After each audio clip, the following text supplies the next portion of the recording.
Okay, guys, hello. Okay, if you don't know, yesterday, why is it not showing that I'm playing a game? Hold on. Okay, there we go. So yesterday I was playing Tower of Hell, and I'm playing it again today. But I'm going to be telling most of my own stories, so. Oh, I love this map. No. So, we're gonna start off with one of the stories. Okay, so here's the. Oh, someone added extra time. Thank you so much. I feel so happy. So, if you do not know, I have tons of stories, and I hit 529 subscribers, almost 30. I am very excited for this. Anyways, I'm going to be telling stories that my cousins or family, friends, or anyone has told me. I will not be giving specific names because I'm that type of person. I'm not going to give out names for some people who know them. Okay, so we're going to start off with a story my cousin had told me. And this is based on, all these stories are true, they are not fake. Now some of my cousins are over dramatic, especially one of my younger ones who told me this story. Okay, so I can't remember everything, but I'm going to try to give most details that I can and that I remember. Because this was like a year ago. Some of these stories were from like a year ago. So we're going to start off with my cousin. We're going to call her Kay, just like standing for their names. Okay, so Kay was once at her school. And they were all just chilling. And this is a story from Kay's friend. So they were chilling one day, and they were looking, like, hanging around the lockers. And one day, Kay and her friend were just there, as always, like a daily thing. And there was randomly a man. Like, they said that they saw a man. I mean, it was probably one of the teachers that they thought, but little did they know it was not a teacher. It was like a school visitor or something. And after the school visitor had been there, they were waiting towards like the office area. The lockers were towards the office area. And school had been over, and they were waiting for an after-school club. Like, it's hard to explain it. They were at the lockers for like an after-school club waiting near the gym, but it was also near the office. So when they were waiting towards the office, they had saw a man, and it was a so-called visitor. And the visitor had been just waiting there, and like nobody was at the front office, so it had been kind of creepy because, you know, the man was randomly there. They've never seen that man at all. Like, of course they probably haven't. Maybe it was like a student's dad or like a teacher's husband, but the man was older than most teachers, and no teacher. We were thinking maybe it was a dad of the teacher. So later on, they didn't think much of it, and we went on with our day. So when we were walking down the hallway again to the gym for the after-school club, we realized that only one teacher was there, and they were in the back. There was actually like two teachers, but like one of them that hosts the club was there. Well, the teacher was waiting there, and talking in the back of the gym behind these doors and stuff. It was like a gym teacher's office. And we realized it wasn't a club teacher. It was a gym teacher, even though the gym teacher was kind of a part of helping out. Even though sometimes the gym teacher wasn't at the like practices and stuff for the clubs. Well, we saw the gym teacher looking weirdly at the man. And because they had walked to go bring us to the visitor, there was only like 3 other students, me and my 3 other friends. Now, the three other friends of mine had been sitting there, and we had waited for quite a while because they went to go talk to the visitor because there was no office lady, and they were asking how he got in because the doors get locked after like 3, like 4.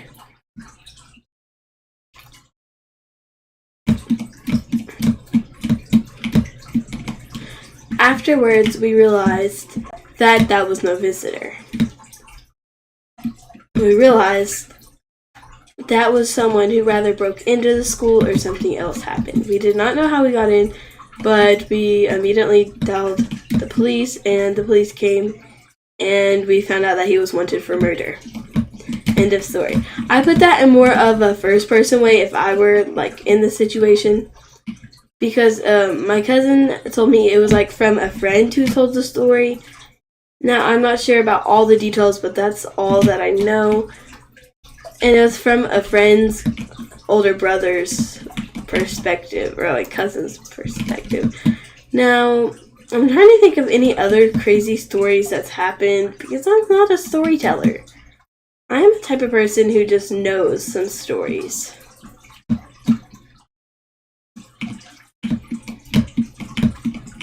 So, I'm trying to think of anything that's happened to me that's crazy, because nothing really crazy has happened to me.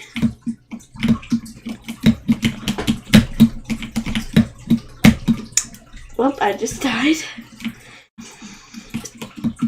I want to think of anything.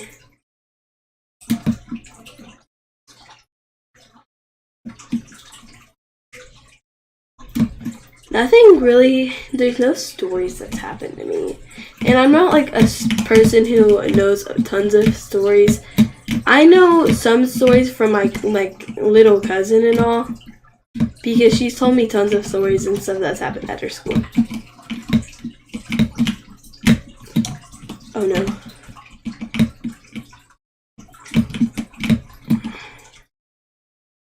Oh, I realize I'm going the wrong way.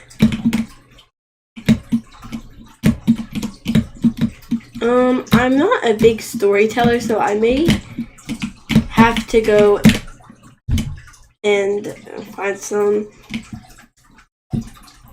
Just give me a couple of minutes to think of a story.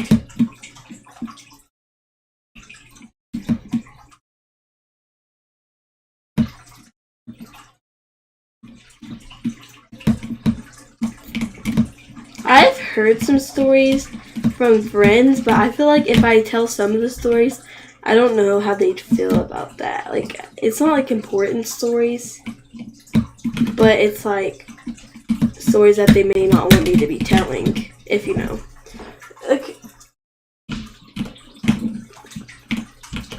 Okay, we're gonna do one more story that's mine, and then we'll get some stories online. So, one of my friends, I'm not giving out names as I said, she had been with her, she was hanging out with her aunt and her cousins and stuff, you know, just visiting them, seeing them, hanging out. I don't want to give so much detail because some people may know. When she was at her aunt's house hanging out with her cousins, one of her cousins, we're going to call Elle, Elle had a boyfriend at the time, still does, I think, yeah. And the boyfriend was like a family friend and everyone knew him. He was like a good student and a good kid, but was he really? So, Elle's boyfriend had his permit but not his driver's license. So he couldn't ride without an adult who had their license and was over 21. So he was really wanting to go on a night drive, but no adult was awake at 1 or 2 a.m. Now, but Elle and my friend was awake. We're gonna call my friend, I'm trying to think of a letter. We're gonna call my friend J. I don't know.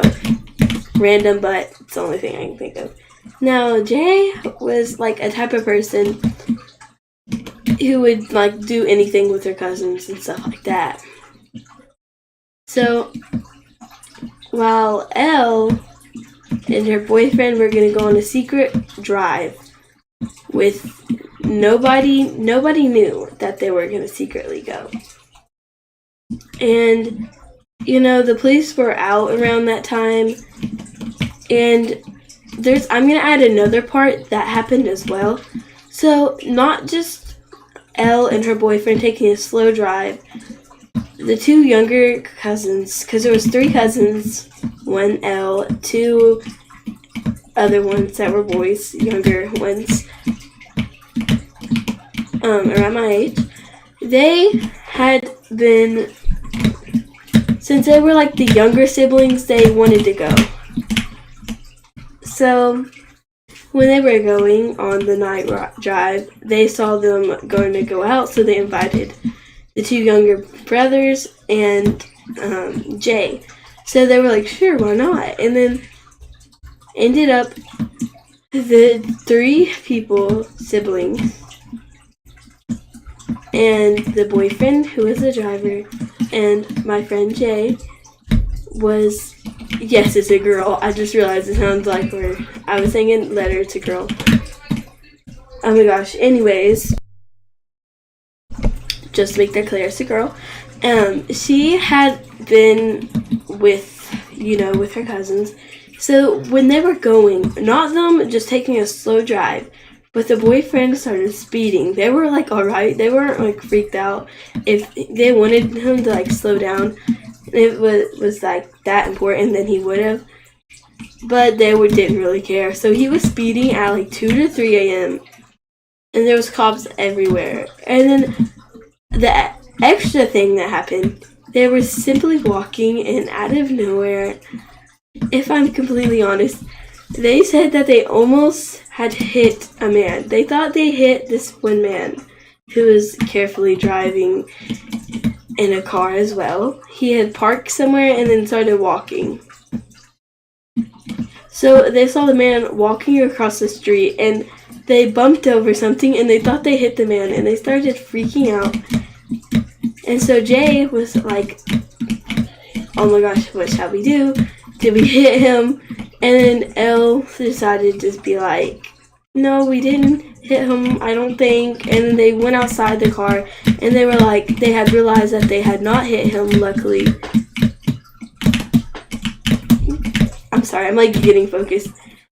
And afterwards they were calmed, and they went back home, and they still do it to this day, but like not often. They don't oftenly go on drives without permission.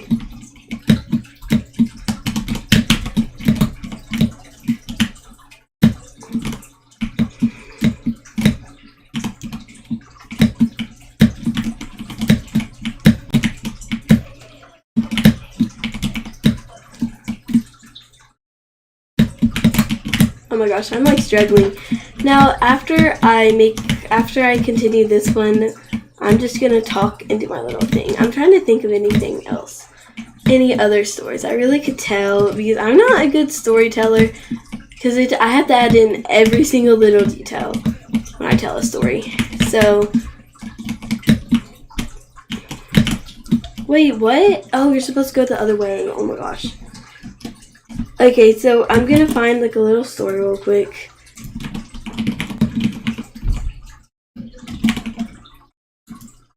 Okay.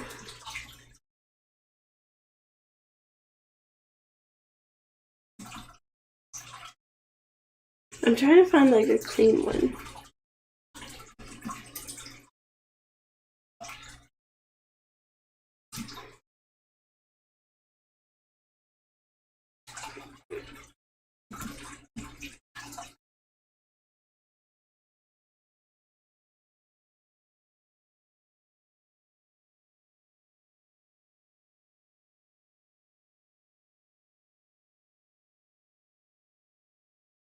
So in one of my videos, I started it off by saying that girls can be FBI agents, like we can just find anyone. And a bunch of guys were in my comment section being like, guys can do that too. Women aren't special, like, and whatever, the usual. And I didn't really pay it any mind, but then some guy was in my comment section and he was like, oh yeah, if you're so good, then you find something about me. And I was bored and I had free time. So I went on Instagram and looked up his same TikTok handle and found his account. And I just commented, you use the same profile picture on Instagram that you do TikTok. And he was like, do better, find something more personal. And then some girl comes in the comment section and reads this man to filth. She's like, your name is Zach. You grew up in Michigan. You went to NSS high school. You're best friends with Chelsea. She's married to Donovan and they have a kid together. You like Eminem and Tupac. All that from a private account. He asked and she said, I can do it, but it's gonna cost you everything. God, I love my comment sections. Never cheated on me, but he did do this weird thing where he would let me know anytime other women hit on him. Like, he'd go out of his way to be like, oh, babe, I just want to let you know, girl at Starbucks tried to give me her number, so. And I'm like, cool. What do you want me to say to that? You want me to fist bump you? Like, nice, bro. Get it. Like, you want me to get jealous, turn into Batman? Like, where is she? Like, what? And he's like, no, I'm trying to be honest with you because I love you. That's what I'm doing. I'm being honest with you. And I'm like, no, you're not. You want me to know that you turned down the option of other people today. You want points for not cheating on me. Like I'm supposed to swoon or something. Like, oh my God, babe. You honored the most basic term of our agreement?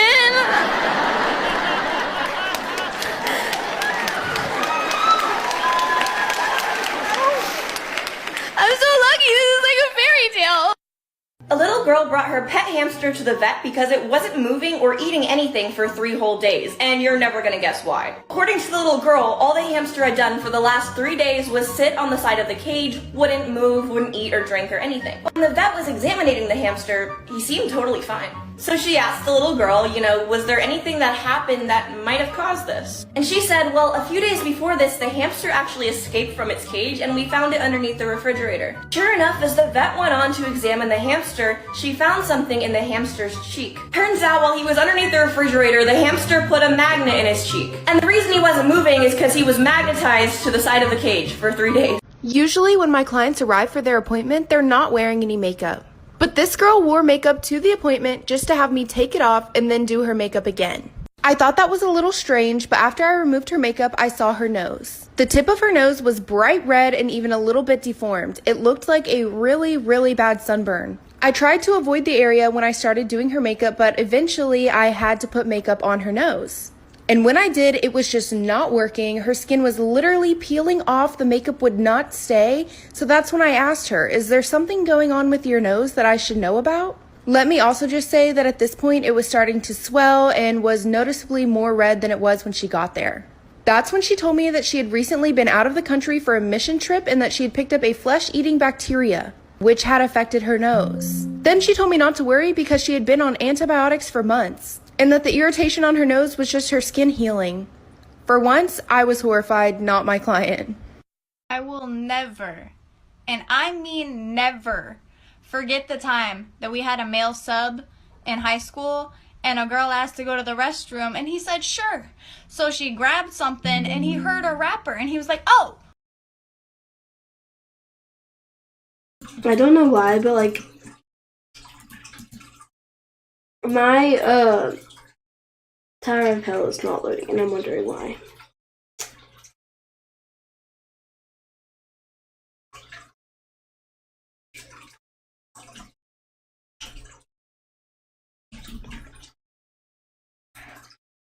Hold on, I'm sorry, I got a message.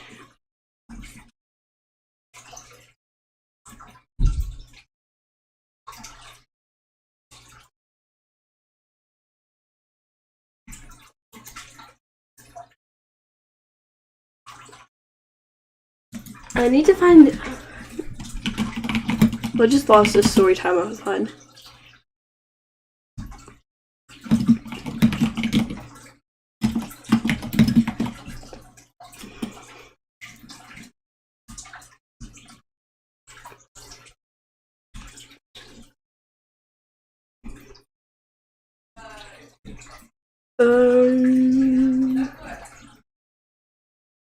I'm looking for one right now.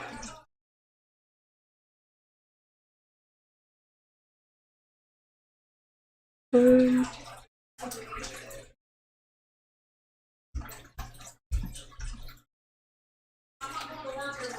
I want one that's like appropriate and clean.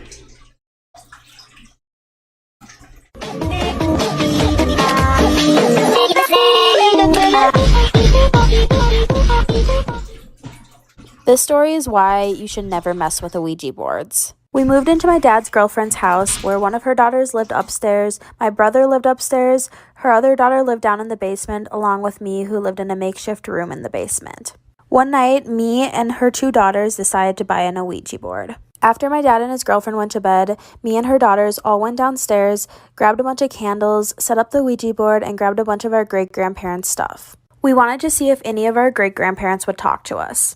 We were so excited because the Ouija board was working and things were moving it. We asked what the spirit's name was, expecting it to be one of our great-grandparents, but it said its name was Tic. T-I-C. We asked it to repeat it again, and it spelled out T-I-C. We knew that it wasn't one of our great-grandparents. Stay tuned for part 2. This is part 2 of why you should never do an Ouija board. So after it said its name was Tic, we asked how old it was. The spirit responded with 9 years old. We asked what gender it was. There was no response. We knew for sure at this point we were not talking to one of our great-grandparents. I wanted to stop right then and there. I was really freaked out and I knew that we weren't talking to something good, but my older stepsister wanted to keep going. So out of peer pressure, of course, I kept going. She asked if it was human. Its response was no. We asked if we were safe. The spirit said yes, but I really didn't feel safe. We asked if the spirit was stuck in the house. The response was yes. The next thing my older stepsister asked, which I really wish she didn't, is if Tic was the only one there with us. The response was no. 60 seconds is not enough time for the story, and the story is really long, so stay tuned for part 3. This is part 3 to the Ouija board story, and why you should never use an Ouija board. So my older stepsister asked if Tic was the only one there with us. The answer was no. She asked if all the spirits there with us were good spirits. The Ouija board said no. Right as we asked that, the bathroom was right behind us and we heard a huge loud slam in the bathroom. All of us were really freaked out just sitting there not knowing what to do. The candles started flickering. There was so much tension in the room. I have never felt anything like it. That is when my other stepsister screamed at the top of her lungs and told me to move. She saw a black hand approaching from behind me and was going to grab my face. Because she screamed so loud, my dad woke up and we heard him, so we said goodbye really quickly. I went upstairs really quick to calm my dad down and say everything was fine. But after that night, we awoke something and a lot more things happened. Stay tuned for part 4. This is part 4 of the Ouija board. So after we used the Ouija board, we definitely awoke something in the house. The energy downstairs was so intense that none of us could sleep down there. Because of this, me and my older stepsister slept upstairs for literally weeks. Remember the shadow of the hand that wrapped around my face in part 3? Well, that hand didn't disappear. My stepmom said she saw it multiple times when she would go downstairs and change the laundry. It got to the point where her and my dad didn't even want to go downstairs. The cat would chase things that weren't even there. Doors would slam. Floorboards would creak at night. My dad would constantly see my cat chasing a figure and all you could see was the figure's spine. It would run on all fours. The hauntings got so bad that my dad decided that we needed to move out. Ever since then, nobody has lived in that house for longer than 2 months. The first story starts when I was 2. I don't remember it much, but my parents have told me this multiple times. We lived in this little white house. It was very old. My parents used to always hear me laughing and playing in my room with someone, but there was no one in my room. When they asked who I was talking to, I told them it was a little boy named Omar. They thought it was just an imaginary friend, but now that I think back on it, when I was 3 and 4, I did see someone. He was always very kind to me. I would play Barbies and he would play with me. He would draw me pictures. I would leave my books out for him so he could read while I was at preschool. I would tell him about my days and he would tell me about his. But things started to get really weird once my brother was born, and that is when my parents started to see him too. They believe that this is because he wanted to be the only little boy in the house. Stay tuned for part 2. Here is part 2 of the series of the little boy. When my brother was born, my parents used to sense and see the little boy as well. My mom used to feel his energy sitting in the rocking chair. My brother's mechanical toys used to just start making noise. He started to show up less and less in my room, and every time he would, he kind of scared me. He He wasn't himself anymore. He was mad, angry, everything. My parents believe it's just because he wanted to be seen and he was lonely, and now that I had a little brother, I wasn't paying as much attention to the little boy. My mom would wake up to my brother crying in the middle of the night and go check on him, and she would sense something standing next to her. Weeks later, we moved out of that house due to a shooting in our backyard. My old nanny, who lived across the street, told us after we moved out, she would always see something in the window of my room. On my scary childhood stories. After my dad remarried, we moved into a blue house, and me and my stepsister shared a room. Right when we moved in, I already knew something was off about that house. It was just kind of creepy. I got weird vibes from it. Nothing really happened within the first couple months of living there until winter hit. Keep in mind, this was like during when I was 14 and 15. Me and my stepsister's room was right below the attic, and at night we used to hear footsteps up there. These weren't footsteps coming from an animal, they were more footsteps coming from heavy boots hitting the ground. I told my dad about it, and so he had an exterminator come over and check it out. When the exterminator came, he found no animals up there, and no holes in which animals could get through. But that didn't stop the footsteps every single night. My dad didn't want me and my sister going up there, so one day when he was gone, we went up there by ourselves and found some really creepy things. Stay tuned for part 2. This is part 2 of the attic series. After the exterminator came and found no animals or places where animals could get into, me and my stepsister decided to go up into the attic after my dad had left. When we went up there, it was filthy. The first thing that we noticed were hangers, and they were hanging clothes and belts from the ceiling. The weird thing is the clothing didn't look that gross, and it looked like it hadn't been up there for very long. The energy up there just felt very intense, and we wanted to get out of there right away. The footsteps didn't stop after the exterminator came or after we went up there. We believe after we went up there, we made the spirit angry because weird things started to happen. The lights in the hallway used to turn on and off all the time, even though no one was upstairs because my parents lived downstairs. There'd be footsteps in the hallway, and when we would check, no one would be there. I can't fit everything in 60 seconds, so stay tuned for part 3. This is part 3 of the attic series. One night around 2 o'clock, my brother's door slammed. Take for granted he wasn't home, and then all of the lights in the entire upstairs turned off all at once. A couple seconds later, we heard this old man say hello outside of our door. We started screaming at the top of our lungs, and my dad came upstairs. He turned all the lights back on for us, and once he went back downstairs, the lights turned back off. We also used to sneak out of our windows a lot and leave them open, so when we got back, we could just climb right through, but when we come back, they would be shut. Our beds were pretty much right next to each other. There was just a little walkway in between, and if one of us would wake up in the middle of the night, we could feel a presence standing over us. The footsteps in the attic also never stopped.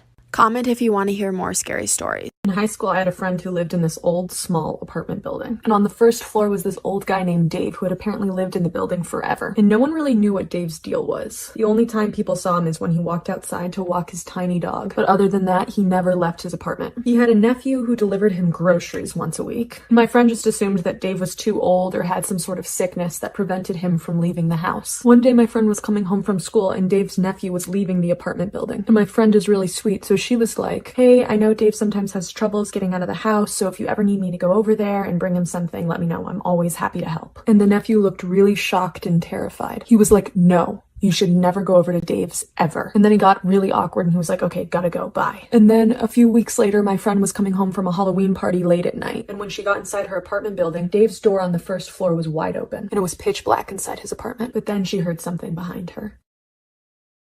So my friend hears something behind her, but it's pitch black. She's like, "Hello?" And then she finds the switch to the hallway lights, turns them on, and Dave is standing right there with his small dog. She's like, "Hey Dave, you kind of scared me." And Dave was like, "Oh, sorry, I was looking for the light switch myself." But that didn't make any sense because he wasn't standing anywhere close to the switch and he had been living in that apartment building for 30 years. So she starts walking up the stairs and then Dave says, "I've been working on a project that I'm really excited to show you." And my friend's like, "Oh, like an art project?" And Dave's like, "Yeah, kinda." And she's like, "Okay, well maybe my mom and I can come by another time to see it." And then they say goodnight, but she just feels pretty weird about the whole interaction. A few months later, she's at school and she gets a text from her mom that she has to work late and won't be home to make dinner. That afternoon, my friend walks home, walks up the stairs to her apartment building, goes to unlock the door, but then realizes the door's already unlocked. But then, all of a sudden, all the lights switch off. She tries to switch all the lights back on, but they're not working anymore. And all of a sudden, she's finding it really hard to breathe. She's afraid she might faint, so she kneels down onto the floor. Then suddenly she feels sharp nails running down her back. And she tries to move, but she feels so weak that she can't. She turns around to see who it is, but before she can, she blacks out. The next thing she remembers is waking up in a hospital bed, and her mom is sitting next to her looking really worried. Her mom's like, everything's okay, there was a carbon monoxide leak in the apartment,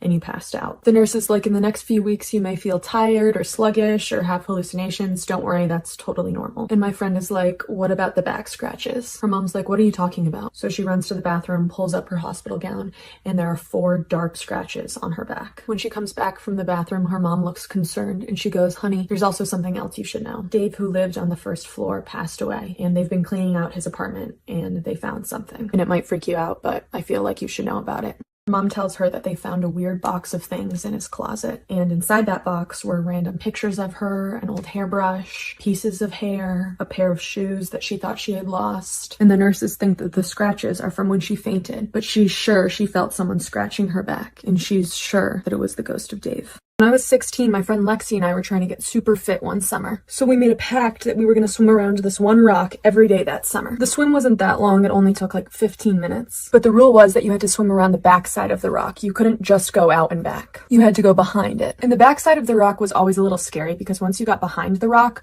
no one on the beach could see you anymore. So if anything happened to you, you'd be on your own. But we were ridiculously intense about it. Like we went turbo beast mode. We said that no matter the weather, no matter the size of the waves, the strength of the rip current, we would swim around the rock for the entire month of July every day. And we were super serious about this commitment. Like one day, Lexi ate a really bad pepperoni calzone and had the worst food poisoning. And she was literally shitting her pants. And I was like, Lexi, you don't have to swim with me today. And she still swam with me that day. Then one day, in the middle of July 16th actually to be exact, because I remember we were swimming around the rock and something bad happened. So Lexi and I are swimming and we're like halfway through the swim on the backside of the rock. And while we're swimming, something hits me on the back. It literally felt like someone punched me underwater. And I scream and Lexi's like, what happened? But I was freaked out and I didn't explain it to her. So I just told her to swim to the rock, get out of the ocean and get on top of it. Once we were safe on the rock, I told Lexi what had happened and she was super freaked out. And I actually had a red mark on my back. So she knew I wasn't making any of it up. We stayed on the rock staring at the water, trying to spot anything moving for like 30 minutes. But after a while, we were like, okay, well, we have to swim back at some point. So we decided to swim in. We literally swam as fast as we could back to the shore. When we got to the shore, there was an old woman on the beach looking at us kind of weirdly. She's like, where's your other friend? And we were confused. We were like, what? She's like, you had a third girl swimming with you, didn't you? And we were like, no, it's just us. And she's like, well, I definitely saw a third girl out there with you guys. But then a few days later, the local newspaper came out with a story titled Something in the Water. People at another beach a few miles away claimed that they were getting hit by something in the water. So people were claiming at this other beach in town that something was hitting them in the water. And they couldn't see what it was, but a few people had described the same sensation. The feeling of a really hard, blunt kind of punch in the water. So Lexi and I start to suspect that whatever's hitting people at that beach also hit me a few days earlier. And even though it was only July 19th, Lexi and I decided that it wasn't safe to swim behind the rock anymore. But I still would obviously go to the beach, and my favorite time to go was early in the mornings. And usually it would just be me at the beach at that time of day, but one morning I came down and the same old lady was standing there on the shore of the beach. She was just standing there with her feet in the water, but when I walked by, she turned around and she goes, "It must be a beautiful life out there. I bet they're happy." And then she bent down and picked something up from the sand and handed it to me. It was a type of shell that I had seen all the time. And she goes, "Do you know what these are? These are mermaid nails. We must have one living nearby this summer." And then she winks. A few nights later, I was at the beach again at a beach fire. And that's when I made a huge mistake. So a few nights later, we were having a beach fire and it was really fun. Everyone was drinking, it was getting pretty rowdy. And then one of my friends proposes that we play truth or dare. So we're going around and of course I'm feeling tipsy and therefore bold. So when it's my turn, I choose dare. And this guy, Eddie, dared me to go climb up one of the big rocks, jump off into the ocean and swim all the way in. But since hearing about this creature in the ocean, I hadn't gone in past my waist. But as I said, I was feeling drunk and brave, so I said fine. So I stripped down ass naked and I start walking towards the rock and everyone's drunkenly cheering, but as I get further away, their cheers become quieter, and soon it's just me and the wind and the sound of the ocean. And I'm starting to get cold because even in July, the nights can get kind of chilly, and I'm standing on top of the rock about to jump in, but I close my eyes and I just jump in, and the water actually feels warmer than the air, and it feels good, and I'm happy I'm in it. But then I hear a small splash behind me. All of a sudden, I feel something take my hand, like grab it really aggressively. It feels like another hand holding mine, trying to pull me down, and I freak out and I scream and I pull my hand away and I start swimming faster than I ever have in my whole life. And then I feel the same thing grab my ankle, and I kick and it's still holding on to it, but finally I kick really hard and I get it to let go, and I'm swimming even faster. Once I got to the point where I could touch, I just start sprinting through the water onto the shore. So I sprint back to the fire, and I'm trying to tell my drunk friends what had happened, but they think I'm trying to trick them, and they're like, haha, nice, I can't believe you actually got in the water. So in the summer, I like to wear a lot of anklets because I think they look really cute on like tan, bare feet. So I had a lot of anklets that summer, like rope braided anklets. So the next morning, I'm in bed and I feel something sharp against my ankle. So I pull my foot out from under the covers and I look, and stuck in one of my anklets is a shell. And I look a little closer, and it's the same shell that the old lady showed me on the beach, a mermaid's nail.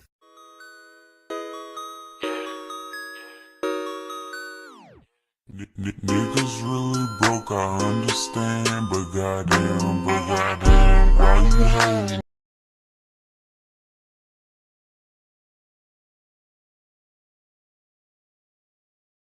Okay, since I feel like being unoriginal right now, I'm gonna read some off of the comments, because there's like a bunch of comments on this video and I want to read some. I don't know how I'm gonna read them. I'm gonna have to get my phone, I think, and read them in my... I don't know how I can read them. Okay, I'll have to quit TimePal and start reading them out loud.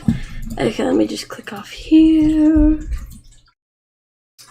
It's on YouTube, so like all you're gonna probably see is the Roblox page.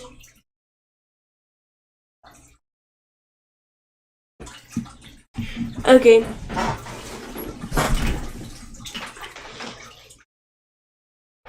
Story time. So I was in the middle of the day. Okay, wrong one. I read the wrong one. Story time. So in the middle of the day, I was outside and I saw my cat staring in the bushes, but nothing was there. She started meowing, kind of weird and scared. I was freaked out when I got in for lunch. Sometime later, I went outside to play again, and I saw my cat already sitting there for 2 hours. I kind of saw 2 white dots, and my cat ran inside. Sometime later, I went to bed in the middle of the night, and we kind of heard fox sounds, and my mom left the cat inside because she heard it. My cat came in with a huge scratch on her chin, and that's it. There was supposed to be a part. Someone on replied, this was written by someone with the mind of a second grader because of the grammar. I'm trying to put it like in a good words. Story time. When I was 5, I lived in an old greenhouse in the forest, and I had a huge. What am I reading? I'm gonna reread this. Story time. When I was 5, I lived in an old greenhouse in the forest. I had a ghost named Lisa. She had long black hair, black dress, fully pale skin, and dark brown eyes. Wow, that's detailed. She was nice to me and protected me from most of the monsters. She sleeps in the attic, and when I was 7, she came to my school. No one saw her but me. My friends grew jealous and would beat me with a stick. They both got suspended for 2 days but said sorry. Lisa brought a Ouija board and wanted to bring back her parents, Molly and Solon. I don't know how to pronounce this. I asked if she were Molly or Solon. Part 2 or 3. Okay, part 2. The board said no. We asked who we were talking to, and it said Lewis. Its age was 11, and that was my friend's older brother. Then there was a black note. Then there was a black note that said run. Lisa told me to go, so I went to my room, and I think Lisa and Lewis were arguing, so I started to cry. She came back 3 minutes later and made me feel better. When I was 7 on Halloween, she told me to dress up like her. Part 3. And when I did, the other trick-or-treaters were bullying me for being disturbing and gross. So at 9:15, bedtime, she had to tell me that she had to go and she'll be back. I never seen those mean trick-or-treaters, so she probably done stuff with them. This is when it becomes sad. On January 2nd, 2022, This is when it becomes sad again, it says. She said, I have to go, bye. So I said bye and immediately cried and never seen her since.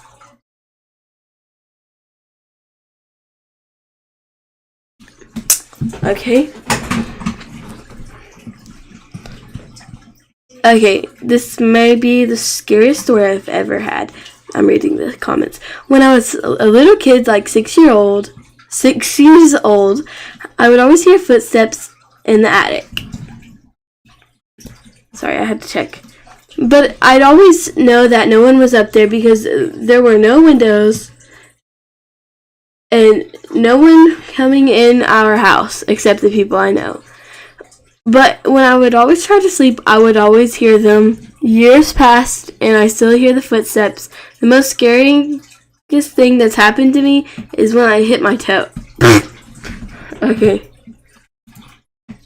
In our hometown, there's this space behind the space behind and beside our house. One night, it was really dark and a little foggy when I was walking my dog out in front of our house. I go over to the space beside our house. There's a front gate, and my dog went to go pee beside the bush that was next to it. Anyways, I go over the space with my dog. It's really dark, and you can't see anything. I thought I saw a human figure, a shadowy human figure, all white, just standing there, a few centimeters to the side, and then teleporting back to the original place. I saw it at first. I freaked out. I ran as fast as I could back to our house with my dog at my heels, thinking we were just playing. I reached home laughing for some reason, and my dog and dragged my sis back to that place with a torch. But this time, nothing was there. Another thing that happened when we were at our apartments, I was probably 10, with my friends and my dog. We were just watching TV, and the adults were having their own little party, and the kids were at our apartment together. After a while, we got bored watching TV and played hide and seek in the dark. My dog was moving around sniffing people, but he started barking at the wall beside the front door. One of my friends was hiding there with a blanket, and he got up laughing at my dog, thinking there was someone else instead of him. But even when he got up and left, my dog kept barking at that area. I just told my friends dogs can see spirits into the afterlife, all to freak them out a bit, so because of that, they thought my dog was barking at some spirit he saw. I picked up my dog and ran straight to the room where the mandir is at worshipping area. And my friend started singing a religious song because he was freaked out. Finally, they gathered the courage, and I opened the door with my dog in our hands and ran straight to the neighboring apartment where all the adults were. Okay, I'm sorry, but some of the grammar on this is not so nice. Story time. After my siblings and I moved out, we settled into this big apartment, and two other sisters, Emily and Olivia, shared a room. Right below the attic, and my two twin sisters, Rose and Belle, shared a room beside us.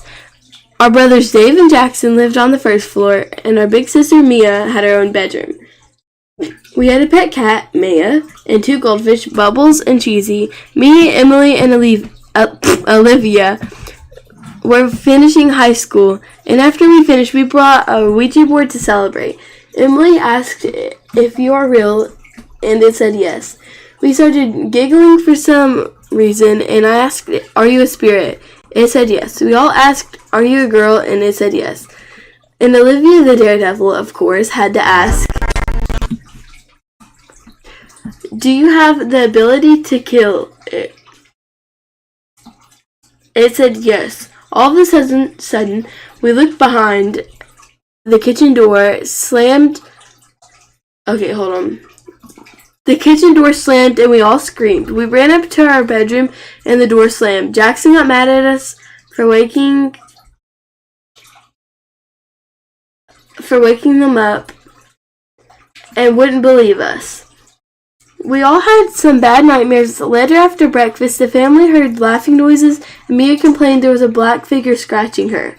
When I went to feed Maya, she was licking a puddle of blood. When I went to tell Dave, he said the fish had turned black. And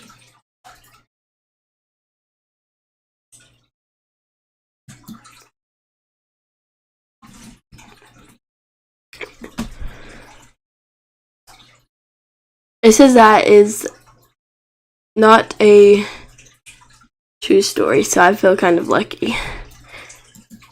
The Ouija board, I had something similar to.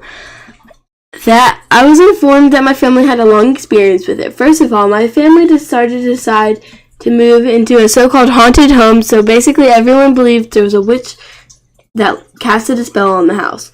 This is in a different country. Everything was acting weird. Doors would move, drawers would open, especially objects. After a bit of seeing us, me and my siblings went to tell my mom, and my mom about it. I told my mom about it. I was still a baby at the time, so I had to move out of there. This nice woman helped us know how to remove the curse because she used to live in that house. It curses me forever, so my mom needed to protect me because I was still a kid at the time. And we did all that we can to change. We used all the power that we could at the time to change the curse, and it worked. Till this day, I still remember. They had bad grammar. I'm literally reading this word to word. So we were at my uncle's house to clean it after he passed, and I was told I could take a break. So I followed my sister and my cousin to the attic. They found a bunch of old dusty stuff, but we thought this was interesting. There was a Ouija board and not even a speck of dust on it. I stared at it, wondering what could happen. My sister came over, and soon my cousin did too. The Ouija board started moving on its own, and it was actually shaking. Eventually it stopped, and we learned the ghost of my uncle was still in that house. We had a totally great time playing with it. That is, you never, ever, ever want to play with a Ouija board, no matter what. Scary story. I was on vacation in where? And my best friend, not telling her name, we went up a playground near the hotel we were staying in. But near it, I saw an abandoned restaurant. We didn't think much of it, of course, because it was just an abandoned place, as always some people have. And we just kept playing. We were by ourselves, which kind of creeped us out. But then I got curious and decided we should go check it out. My friend was like, "Girl, are you nuts?" And I was like, "I'm just curious." It wasn't locked, so we went inside, and it didn't look haunted. But then 15 minutes later, stuff starts moving like crazy. I start walking to the place where you order, which is the front, and I saw a face peek out and disappear as quick as it appeared. We ran out screaming on the top of our lungs.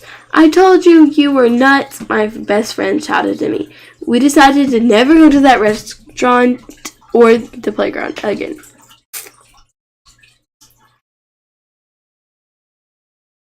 So, there's a whole paragraph, but I'm not going to read more. This is like of a different story. So, if you guys want more scary stories or any other stories, you can just comment them down below in the live chat next time I live stream. Thank you guys so much for watching. I'm so tired. I've had quite a very, very, very busy day. I've done quite a lot. So, hope you guys enjoyed.